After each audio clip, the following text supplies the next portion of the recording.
Келишим эскерте кетчү нерсе дуа кылган учурубузда иншалла Аллах аны берет, иншалла аны берет, муну берет, иншалла үй берет, иншалла машина берет, Кудай буйрса аны берет, муну берет. Бул иншалла деген сөз ишти баштаганда, бир нерсеге аманатка турганда, ортого турганда иншалла беремин, А бирок бул жекелик мааниде адам кыла турган иш маселелерине. Бирок Аллах Таалага дуа кылып жаткан учурубузда бул нерсени айтпашыбыз керек.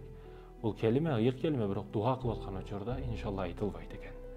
Ушуну орду келгенде айтып койдум, бул жерде айтылып турат.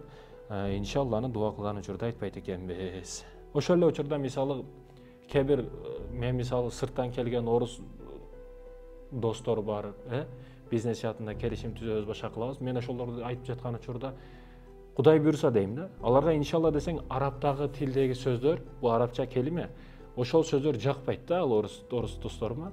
Ошондуктан мен Кудай буйрса дейм. Бул копол дагы эмес, башка дагы эмес, аларга кополдой түйүп калышы мүмкүн эгер арабча айтыла турган болсо. Мен ошондуктан ошо кыргызча маанидеги түрдү айтамын. Бул аларга дагы өзүңүзгө дагы жагымдуу болот да, ортодо келишимге. Ошол эле маани, ошол эле кыргызчасы ошол Кудайым буйрса деген сөз да.